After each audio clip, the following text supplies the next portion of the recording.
That's my best friend.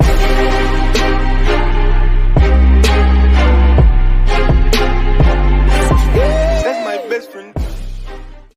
What's up, everybody? It's your boy Dave Mo Flips. I just want to make this quick little video for you. I've done this video kind of before, but I really want to get into it. If you're new to the channel, just subscribe. You're going to love this shit, this stuff. So, first and foremost, I curse a lot. It's what I do. I'm trying not to. I'm not trying to not curse because of YouTube. I'm trying not to because my daughter doesn't want me to curse so much anymore. So I'm actually giving it a shot. I've been trying to do it for months, and it's hard because it's part of my language. It's like asking someone not to use any word that they use every single day like it's any other word. I don't look at a curse word like it's a bad word. I look at a curse word like it's a word, like the word word. Anyway, with that being said, it's actually cold in here. I know I'm in Florida, and I'm cold. So I got my jacket, I got my beanie on, whatever. So this is to my car flippers out there. So we're starting a YouTube channel. Definitely going to be Team Us, and it's definitely going to be something along the lines of, you know, either strictly making money or which allows anything to get put into the group, right? Or like a car flipping group that has to do with dealers and car flippers. But this video is for my car flippers. So, as most of you guys know, unless you live under a rock, the IRS now wants to know any transaction, all the transactions. So, if I understand this correctly, $600 or more, not in a single transaction, in a combined number of transactions. Okay, the IRS wants to be made aware of it, from Zelle to Venmo to Cash App or any other money app that there is. They want to know where it's coming from. Not necessarily where it's coming from, they just want to know that you've made it, okay? They want to tax it, of course. So here's a little bit of history for you. Al Capone went to jail for tax evasion. So for my car flippers out there that are buying cars, not titling them in your name and selling them to somebody else, okay? In the state of Florida, when you take the class, you're referred to as a curb stoner, okay? Most of us got started doing that prior to having a car dealership. The only thing that's wrong with that is that you're not paying income tax. Well, there's two things that's wrong with that. Let's focus on income tax. Usually, you're not paying income tax. Now, I know a lot of you guys are saying, oh, well, when I go and I do that, I'll buy a car from this person, I'll register and insure it and pay tax on what I spent on the car. I'm going to give you the benefit of the doubt that you write in the bill of sale the correct dollar amount that you spent on the car. Let's be honest, the other 99% of you guys are not writing the correct dollar amount. So you can beat the taxes. I'm not saying you're wrong. I'm not saying you're right. I'm not saying anything. Okay? What I'm saying is you think that that's okay because when you go and sell it, chances are, again, to help the buyer, you're saying, oh, let me just write $500 in the bill of sale. So when it comes time for you to pay income tax, so to speak, you can say, oh, I bought this car for $500 and I sold it for $500, therefore I made no money. Okay, so that's what they're trying to get out of people.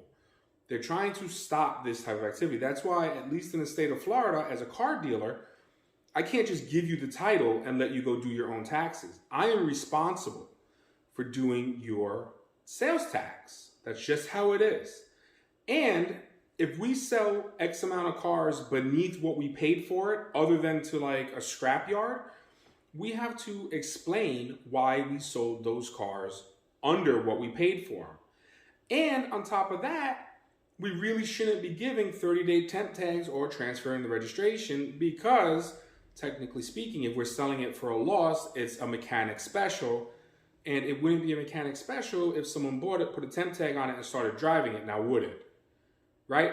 Sure, there are some mechanic specials out there that work like that, but not all of them.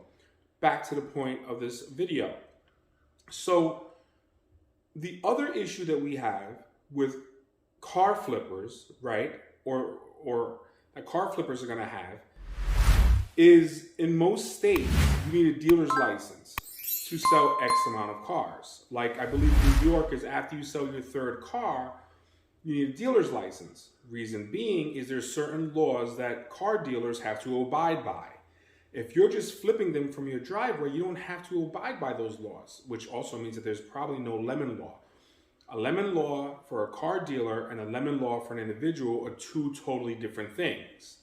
Now, in the state of Florida, any car purchased with the intent to sell for a profit is considered a car dealer car. So it doesn't matter if you do 1 or 20. If you purchase that car with the intent to sell it for a profit, you need a car dealer's license. Now, the fines vary. When you get caught, or if you get caught, God forbid you get caught, you'll have to pay whatever the fine is. I believe here in Florida, I was told the fine was about $10,000. Another thing that they'll do here in the state of Florida is they'll go on Craigslist or they'll go on your Facebook page. Your Facebook page is, you don't need necessarily a like a search warrant or a subpoena to get it because it's public, right? So you post a car, your car is up there. I click on the car, and then I go down to your little image on the bottom, and I click on the image, and it shows me everything else that you have for sale. At that point, all I gotta do is take screenshots. If you're the type of person who isn't deleting the ad, but you're just marking it as sold, I can continue to scroll down and see all the cars you've already sold because you put sold. You see what I'm saying? So that's how they're going to build their case against you. And what they're going to build their case on isn't criminal to a certain extent. It is criminal, but it's going to be tax evasion. That's why all these things are getting put into play. It's one of the reasons why all these things are getting put into play. Okay? So if you're a car flipper and you're going to join our Facebook page group or any other one, do yourself a favor, okay? All Facebook pages are basically open to the public, right? So let's just say I'm a tax collector. I work for the IRS. And I know, of Team Us's Facebook page, okay? So I join it. Even though it's a private group, I ask to join, and admin says, yes, you can join. So now they're on the page, and they notice XYZ from wherever, okay? Who's like, oh, I just bought this car from this guy. Look how great of a deal it is, blah, blah, blah, blah, blah. And a conversation gets started, okay? That's another way you're going to get caught. Like, I know the car flip, okay, or something like that. It's a group page. I belong to it. I watch you guys, okay? I'm sitting there like a fly in the wall watching you guys brag and boast about how good you bought this car from. You can look at YouTube videos. That's another thing too, YouTube videos. And you can see people telling you, oh yeah, you can go buy this car from Facebook and sell it from your driveway and make $2,800. That's true. That is so true. What they're not telling you guys is that when you get caught, you're going to owe the IRS whatever they say. Or you're going to have to hire a lawyer to go back and forth and say that you didn't do it this many times. Who cares? At the end of the day, you're screwed, right? Because you're going to have to either hire a lawyer or you're going to owe some money. You're just in a bad way, okay? You're just in a bad way. So this video, I hate to say it, and I got to watch what I say here because I'm not condoning breaking the law at all, right? Even though it's like one of those things where it's just like, speeding. That's how I look at it. It's like speeding. It's not like you're selling friggin' meth. But in the same token, to the people that are hired to catch people like you might as well be selling meth. You might as well be selling crack. Because to them, that's how high up the crime is. Does that make sense to you? So all I'm saying to you guys is this. A change is coming, all right? Either be aware of the change that's coming and continue to do whatever it is you want to do, or just open up a dealership. Most states, it's not difficult to open up a dealership. If you can't open up a dealership, do what I do. Go rep for another dealer, all right? But take it from someone that knows. Take it from someone that sees this coming. With this administration, they are really putting their best foot forward in collecting that tax money, okay? They are collecting tax money. And it's a matter of time before that tax money gets put over to, well, where did it come from money? I don't know if this was true or not, but I think I read an article on my news feed that said that they wanted drug dealers to pay income tax on the drug money. If that's true and you're a drug dealer and you think that you're going to say, oh, I sell a kilo a week, I break it down, I'm making $30,000 a week, so 120. Let me write off my baggies. Let me write off my gel caps. Let me write off my cell phone, and you're going to pay income tax on that. And you don't think that they're going to say to the DEA, hey, Joe Schmo over here just said that he makes $30,000 a week, breaking down a brick with him and his boys. This mofo actually tried to write off gel caps and a cell phone. Like, you're an idiot. Do you know what I'm saying? Like, yes, that's one extreme to the next. But if you think the IRS is going to say, oh, you've made all this money from cars, and you don't think for a second they're not going to make a phone call to whoever handles car dealers, used car dealerships, to be like, hey, did you know that so-and-so has been selling cars out of his driveway or her driveway? And they're not going to come knocking and want their piece of the pie? Because that's how it works, man. What you think because you paid the IRS their bread and they know something's up, you don't think that they're going to say to the next group, and the next group's going to be like, oh, no, we don't want that money. We're cool with that. No, because they all want a piece of the pie. It's just the way it works, even though it's not their money, right? Like, it's not the IRS collectors' money. They're collecting for the government, but it's their job. The person who regulates car dealers, when they have to issue fines and stuff like that, they don't get that bread. That bread goes to the government. Whatever branch of the government it goes to, okay? Probably with the exceptions of cops when they were able to seize your cars. And I've heard stories from family members of police officers that have impounded cars, really nice cars, and messed them up so bad in a good way, messed them up made it look like the windows were broken, so they put duct tape on it or masking tape. They disconnected things from the motor so it ran like crap. They flattened the tires by letting the air out. So when the general public came to bid on the car, it wouldn't get top dollar. And the police officer that did it knew what they were doing, so this way they themselves or someone else that they know can bid on it. When they win it, they just take the masking tape off, the windows work, they start plugging everything back into the engine, the car runs fine, they fill it up with air, and you're good to go. I mean, you could take white chalk for certain things and run it across the car and make it look like it's all scratched up. You could potentially scratch a car if you know a detailer that's that good and get it out. You don't have to scratch it to bare metal. You can just put surface scratches on a car. Again, besides the point, okay? Besides the point.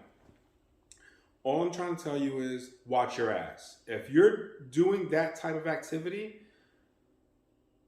I really want you to consider getting a car dealer's license. I really want you to consider becoming a car rep, a dealer rep. All right? Because I don't want anyone to go to jail. That's never ever been my thing. You know what I mean? I mean, sure, I guess, rapists and kid shit, of course. But now over this. You know what I mean? This is kind of crazy. You made a couple bucks, you're making a couple bucks, you have the money, get the dealer's license, get the cheapest license you can get, and just handle your business, man. Just handle your business. Because there's one thing I've learned from being in the streets when I was younger, not myself personally, but all from the other guys that were dabbling in this type of business, not cars, the drug business.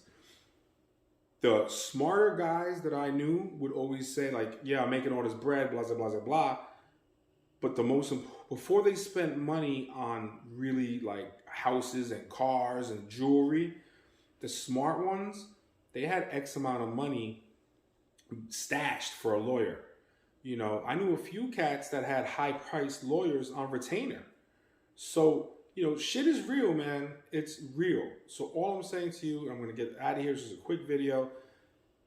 Please consider, if you're doing that, please consider stopping it. Please consider becoming a dealer, or at least becoming a dealer rep. All right? This turning and burning, this flipping from your driveway, and all this other nonsense, it will eventually come to an end. And if you're the person who lies on the bill of sale and thinks you won't get caught with that, how many times do you think you're going to put 500 to 1,000 on a car? All you're doing is making the paperwork easier for the person investigating you. They simply have to go to DMV and pull the records of every car you registered. All of a sudden, every car you've ever purchased is less than 500 to 1,000. You bought a 2008 Honda Accord for $500. You bought 10 of them. You bought a 2014 Jaguar for $5,000. Like, think about the numbers. Think about the person who's going to be looking into you. You're not, I hate to say this to you, you're not smarter than them. They deal with this every freaking day. Yo, it's like every other thing that's illegal, it's a losing battle. It's a losing battle. They get you once, they get that hook in you, and before you know it, they're just going to continue to bury you with your own shit. And if you're not working and you have an apartment and you have a car note and all this other stuff, they're going to tie all that into it. They're going to say, well, how can you afford your house? How can you afford this car? Blah, blah, blah, blah. Now we're going to start looking heavy into your finances, right? Well, this gets paid by my sister. All right, now we just brought your sister into the mix. Oh, well, my mom pays my apartment. Okay, now we just brought your mom into the mix. Now we're looking into their fucking finances. Yo, I'm telling you right now, from like, if you're down with the team, and if you're not down with the team, that's up to you. But coming from a real dude, like a real dude that's looking out for you and I don't even know you, just consider doing the right thing. This is an easy one. This is an easy, simple, let me find out what it takes to become a dealer and become a dealer. Or let me find out what it becomes to become a dealer rep and become a dealer rep. Because I would hate for any of you guys to get caught up in the mix. I would hate it. I'm telling you now. But I gotta go. I got a birthday party to go to for one of Leroy's kids. So I'm supposed to leave at 3. It's already 3:15 because of course my girl waits to 2:45 to get her nails done. I don't understand this. Anyways, yo, I'm out. Thanks, guys. That's my best friend.